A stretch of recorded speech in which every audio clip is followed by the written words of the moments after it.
Hello everyone, I am Denise Afonso and welcome to Working in Fashion. Today's episode is all about a fantastic brand called Jorgie Apparel.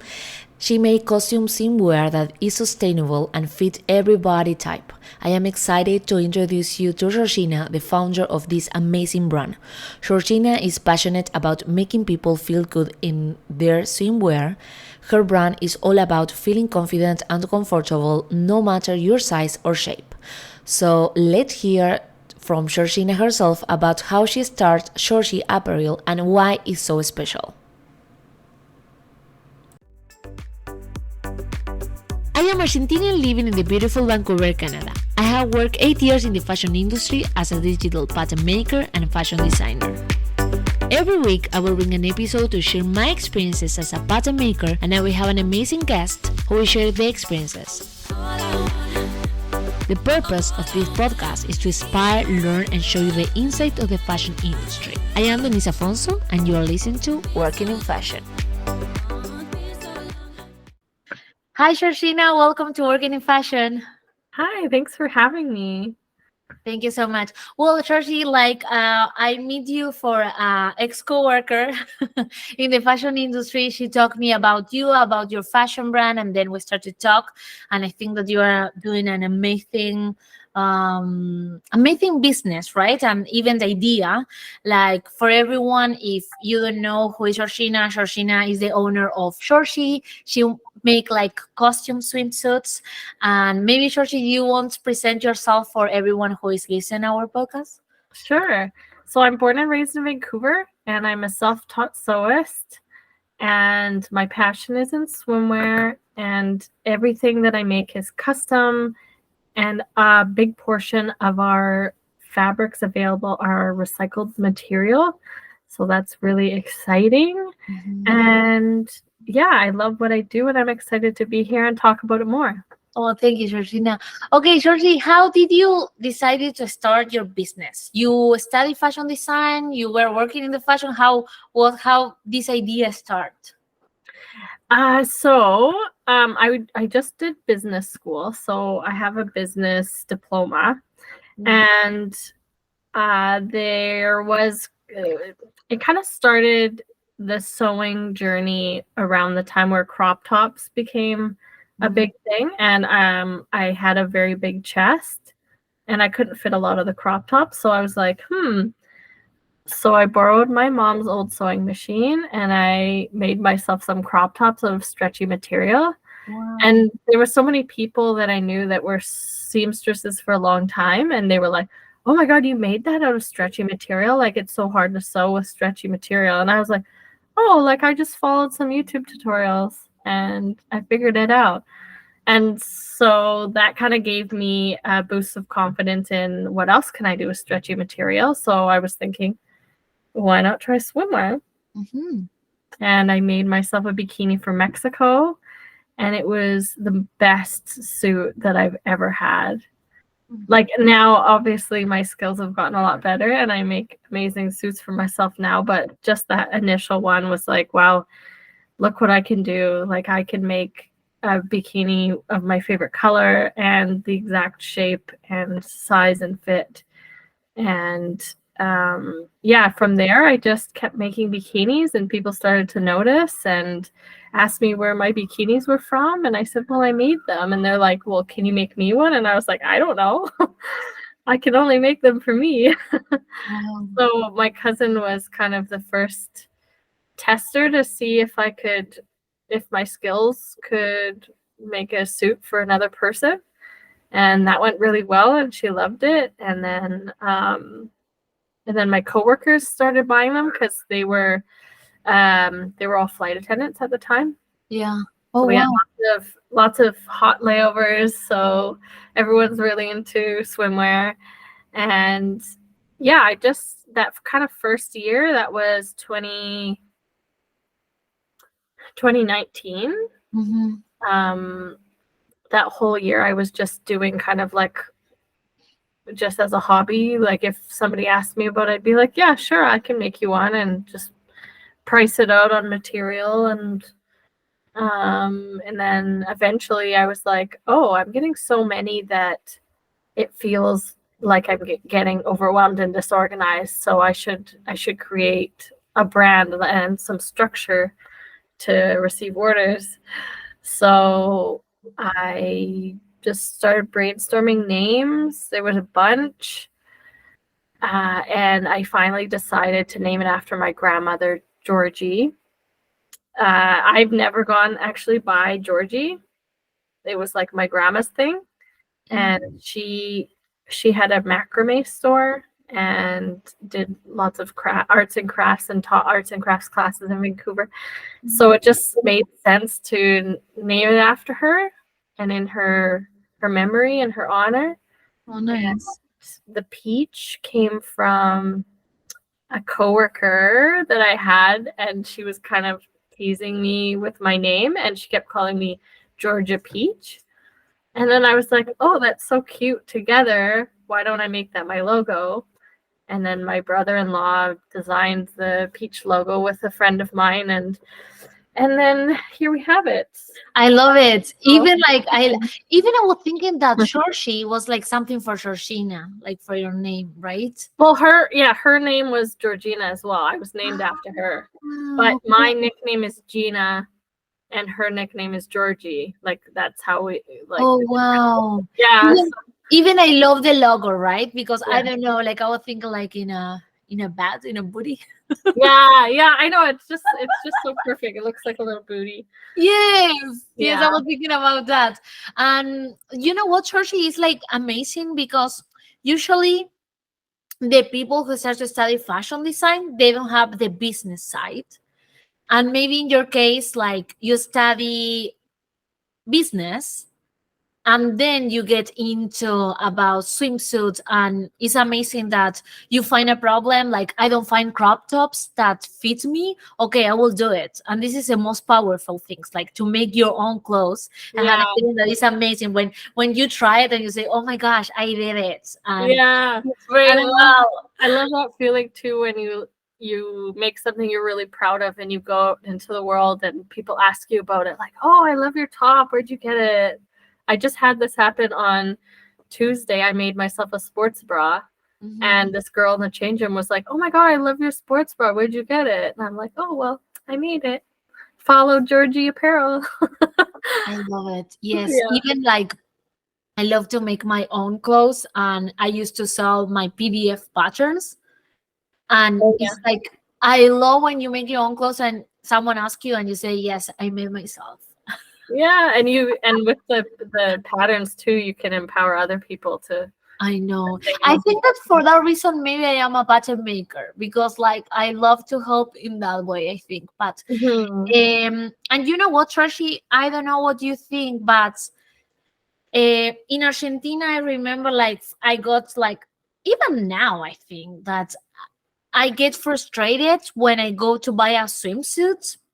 And I remember like before, right now you can in some store you can choose the top and you can choose the bottom, but before was not like that. Yeah, Like not at you all. buy a size small and all the top and bottom was size small, and maybe you have like a more booty or maybe you have like more whatever, and it was like so frustrating. And I had a feeling that even you go to a beach to enjoy and sometimes you are concerned how the way that you look with a swimsuit, right? Yeah, I think being in a swimsuit is quite vulnerable. It's the most skin that we show in Yeah. our lives Yeah. in public for most of us. And for me, like my passion is helping people find that empowerment and the courage and the confidence to enjoy being there and being present without worrying about what they look like, because they have the perfect suit for themselves and they don't need to worry about it anymore, and they can just feel good Yes. what they're wearing. And yeah. Even I had a feeling that everyone who is looking for your brand or even your Instagram, I can feel it. Like I can feel that it's true, that you are saying the truth, that is your philosophy. And even like I want to ask you how else to create the fashion brand, because usually some fashion brand, they used to make clothes, but they cannot communicate on the social media. And when Mm-hmm. I go to your Instagram, like you share me like all your values, like all the things that you thought, and even like the girls who use your swimsuits. I don't know. I feel like so powerful. Like, oh, I want to use like a swimsuit of Georgie. Yeah. I don't know if that was, I guess it was a little bit part of the plan, but I think most of it just comes from how I naturally feel and what I believe. And I think it just became really personal for me to put all of my values out there, and it just like attracted people. Like my closest friends now are directly from my business. Like we met through my business because my values are on display. Whereas when you're meeting people outside, like in the public or whatever, or at a party, like you don't know what their values are. Yeah. So I think that's really interesting that because I'm on display, people are like, oh, this is what she values, um and I want to be in that community. And Yeah. No, even like when you see your Instagram, I can see that. So this is like amazing. So congrats, Hershey. And Hershey, when you start to create the business, you say, okay, I am having like more orders. So how was to make the structure of the fashion brand? Because you don't come from the fashion industry. So how did you learn about pattern making, like sewing, like even like when you go to your websites, I can see that you have a section that you customize. You can choose a fabric, you can choose which accessories you want. How was the idea? um originally, when I launched in April 2020, I had pre-made a bunch of swimsuits, and it was just going to be like the typical, like I have this many of this size and this color. And um it it actually flopped. I didn't sell anything in the first 2 weeks, except for people messaging me being like, hey, I love your stuff, but can I get it in black? Or can I blah, blah, blah? So it was really the customers that drove the journey. Like Yeah, it drove the direction. And after that, those first 2 weeks, I was like, okay, we gotta change this up like now. And then I'll sell all my stock at a pop-up shop or something. yeah, I still have like I think 3 pieces from that from that first launch. But they're good for, sample sizes and things like that. But yeah, I think it was really just listening to what people needed. mm, And I started with just a Google form that people would fill out and be like, these are my measurements, this is my idea, here's some inspo pics, here's my comments. And yeah, it just started in the Google form, and then I eventually moved everything onto the website. wow. Unfortunately, Wix doesn't have as many custom options as I would like. If anybody's wondering why, like I've maxed out on how many options you can put in the drop downs. Yeah, Um, so one day, hopefully, I'll be able to have a better website that's, unlimited possibilities. yeah. But websites are expensive. Like I I think know. I think I just renewed my Wix account on a 2-year plan for like $700. Wow, I Like it's know. crazy. Even I pay Squarespace, and I think that I pay like $50 Canadian per month. It's a Yeah. little bit spicy for only offer my services like a Mhm. freelance, right? But well, it's okay. Yeah. But Georgie, it's amazing that you listen the customer, and I was thinking like how important is to listen the customer, and like you are a small business, so if something doesn't work, you can move to another direction like very quickly, and Mhm. even you can make a huge difference from huge swimsuit fashion brand, right? That maybe Yeah. 500 for only one style. Yeah. I think a great example of that kind of pivoting, is when what's that show called? Euphoria, the Netflix show. Yes, When yes. season 2 came out, one of the main actresses, Sydney Sweeney, she came out in this pink one piece like monokini, Yeah. and the whole internet was like on fire. They were like, "We need this bikini!" Blah. And the brand that made it sold out very quickly. So nobody had anywhere to go to get this suit. So like right away, I jumped on that, made a pattern for it, and bought the same color that they were making, and that was probably my most profitable month ever.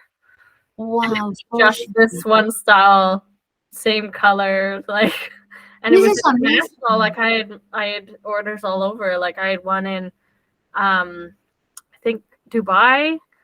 I think that was the farthest one. Australia, all over the States, just from Wow. this kind of like viral trend.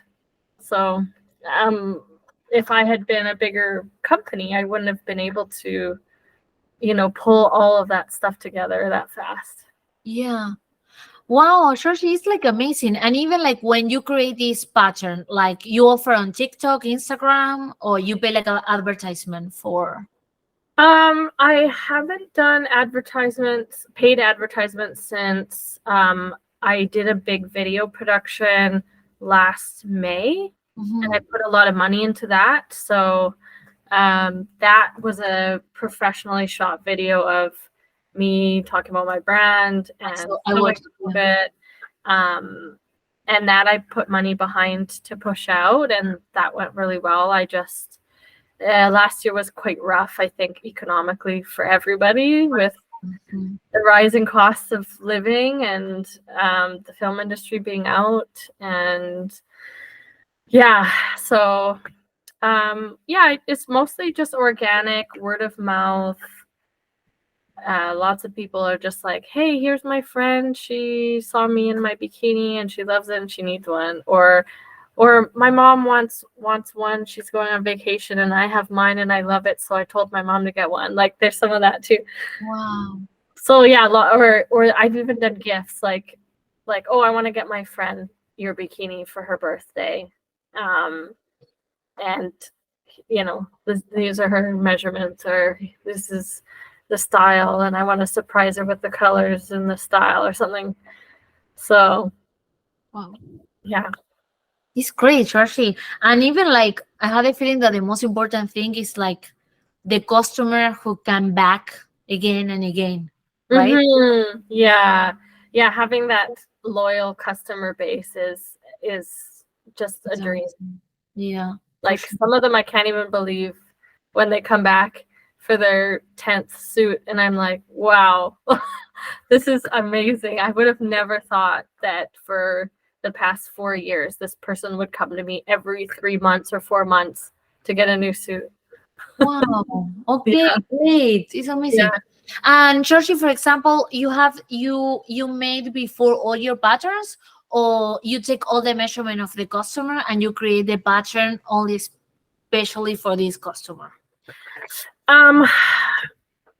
Originally, well, for the most part, I have kind of a base of patterns that I bought from different websites. Yeah. And I don't think there's any of them that I keep in their original state. Mm-hmm. I feel like there's always something that I need to change or tweak or yeah, so all of them have modifications. There are a couple of my patterns that I did draft from scratch, but I just find it's more cost effective to do that, especially with going up and down sizes from like a draft piece. Yeah. Yeah, but I really love, like, if I know that I've got like this basic kind of tankini looking piece, then I could be like, okay, we're gonna cut a hole in here, we're gonna drop the neckline, and I like doing it that way. And it also, because these patterns are tested already, it's gives a little bit more confidence and Yes, when a pattern, like when you have a block that works, is perfect, right? yeah, and I want to keep my prices as affordable as possible. I know it might seem like a lot to people when they first look at it, but I have kind of a chart that shows you like all the things that go into the price. Yeah. You know, like my sewing education program, like that's all like having a good laptop, having a good phone to take pictures, having a good camera to do content, having storage to store the fabrics, like everything goes into it. Create content. Wow. Yeah. Yeah, and all the hours I put in, like I definitely don't get paid enough for all the hours that I put in, but you know, this is really my passion and I don't mind. Yes. Even I can feel it. I know, Georgie. And Georgie, how was to look the correct or the fabric, right? Because I know that your fabric is like sustainable too. And even I had a feeling that the idea of your business is sustainable too. Mm-hmm. So how was that? To find, so when I first launched, it was like a couple weeks before launching, and another business in Edmonton closed, and it was similar to mine. And she messaged me asking if I wanted to buy the rest of her fabric, and I didn't realize that they were all made from like recycled plastics from I guess just Europe, but Yeah. mostly Italy. Mhm. And it's like old carpets, fishing nets from the ocean, plastics from the ocean, water bottles, things like that all get recycled and made into this material. And then that's all made in Italy. And then I asked her where she bought it from so I could get more. Yeah. And she gave me her supplier in Montreal. So the Montreal supplier buys it directly from Italy from the manufacturer.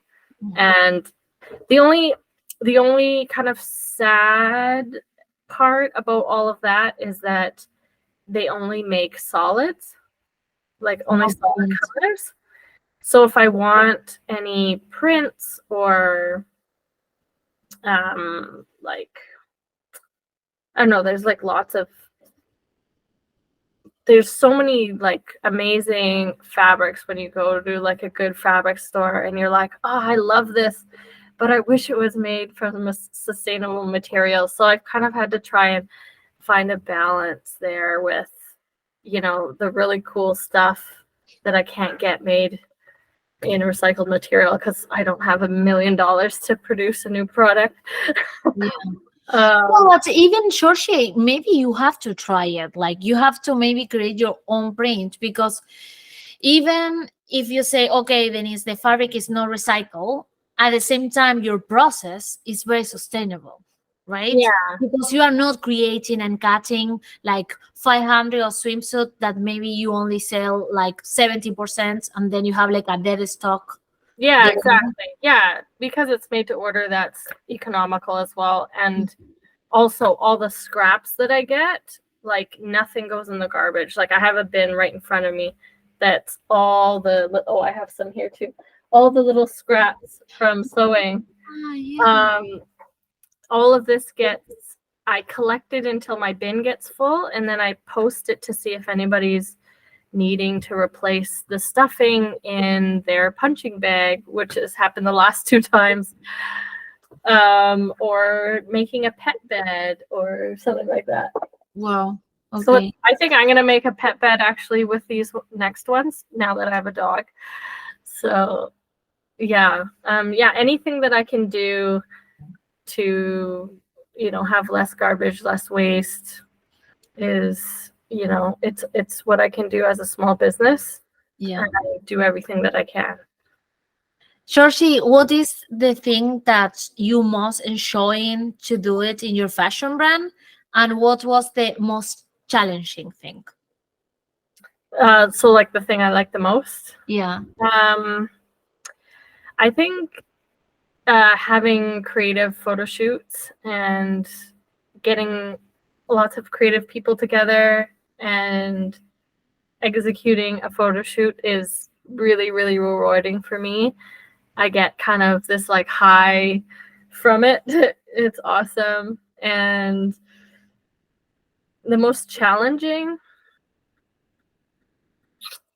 um,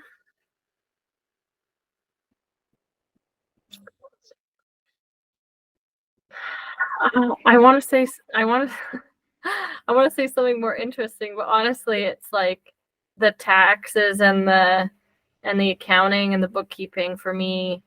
I have ADHD, so it's just this like monster that sits at the back of my head, and I delay it as much as possible until the last minute. And I've tried over the years to like be proactive about it and like catch up every month and things like this, but like, yeah, It's fun. last year didn't do that at all. So I'm gonna have to set aside a couple days in the next month or two to catch up on all my bookkeeping, and it's gonna be awful. Don't worry, I have the same problem. Every year I say I will be better, I will have an Excel, and then Yeah. it's like, no. Yep. No. No. Great, Georgie. That's Okay, awful. Georgie, and how did you see you, Georgie, in the future? Or what do you like to achieve maybe in a few years? Or what is your next step in your fashion brand? My big goal, Mhm. like ideally, if all the stars align and all the opportunities come my way, I would love to have a small studio in Vancouver with a small team. Mhm. A men's line would be really cool. I think there's definitely a need for that in Vancouver. I've had so many requests for it, and I just feel that I would stretch myself too thin by myself to do a men's line. Mhm. So having that, and then having, a funky space to do our photo shoots and for clients to come in and try on things and get their measurements taken and just have that personalized and community feel. And it would be really cool to join with other businesses as well in a space like that, something complementary. Maybe like it's tattoos and bikinis or something like that. So that's kind of the goal, the long-term goal. Short-term goal is I want to start having an annual event every April. So this year will be our first annual event, and I Wow. want it to be something that people expect every year and Mhm. can attend. So I'm really excited. All the things are starting to settle in. I have my space booked and everything, and we've got entertainment and vendors and food and drinks, and it's going to be really awesome. So keep your eyes peeled because I'm not giving away too much yet. Okay, love it. Even I will go to on April. So Yeah. yes, and even I think that your it's how I told you before. When I go to your Instagram, I can see your community and all your values. So I think that really makes sense. The events that you want to create, like every April, this will be great. Mhm. Yeah, I just think that it'll be like a nice thing for people to expect and look forward to and have that fully immersed experience in my brand. Yeah. Even now, I remember that you made a tattoo with your logo. Oh, what? Oh, yeah, I did. Yeah. Yes, I have my logo on my butt. Oh my God, it was amazing. When I saw that, I was thinking, wow. Well, Georgie, that's actually interesting because I was scared to death of getting tattoos. I've always wanted one. yeah, And I was thinking last year, I was like, okay, I'm going to get over some fears, some big fears this year. There was a couple things on my timeline that I knew that were coming, and I'm like, okay, we're going to this start with this. And whether Jorgie lives on forever or it's just a wonderful time in my life, I will always cherish it, and I love it so much, and it just means a lot to have that as part of me now. yes, and even it's your passion. Even like you give me like passion, energy. So Mhm. it's great. Well, I have a needle and a thread. Oh yeah, I want one of those too. I got in October or November. I got Oh, you got another one. Oh, it's like a what is there's the that? mountains in Rio. It's a mountain. It's Yeah. true. Yes, like these are like the two brothers. That's the mountain. That's what the mountain is called. Yeah. yes, even Brazil, I think that is like very important for your business too. And your future husband is from Brazil too. So it's like Yes. makes sense, everything. Yeah, Brazil was definitely a big part of my just Yeah. swimwear and confidence journey. Jorgie, which advice you will give to someone that they want to start their small business? I think branding is absolutely huge, and definitely whatever you are wanting to do, then definitely put time into branding and how you want to be represented, and try to find cost-effective or free tools to use. Like the accounting software I use right now, I was paying for one for years, and it was quite expensive. And then my accountant was like, why don't you use this one? It's free and it's better. And I was like, what? So yeah, just researching all these things before you end up like me and you're paying way too much for something that should be free. And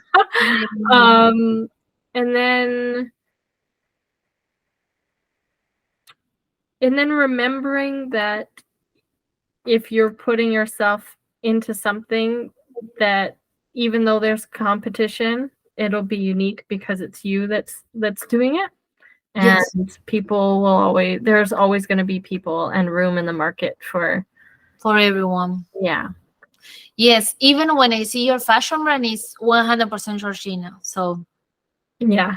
it's 100% you. So yeah. Yeah. Jorgie, thank you so much for making your time. I really appreciate it. And thank you to come to share your story. I think that is like very inspiring. And Well, yes, thank you, Jorgie. Thank you so much for having me. It was a pleasure. Oh, thank you so much. Okay, thank you. Okay. Bye. Thank you so much for joining me today on Working in Fashion. I hope that you enjoy it. If you find value in today's episode, I would greatly appreciate it if you can take a moment to subscribe, leave a review, and share this podcast. For more information of my services or to connect with our guests, visit my website. Until next time, stay curious and keep exploring.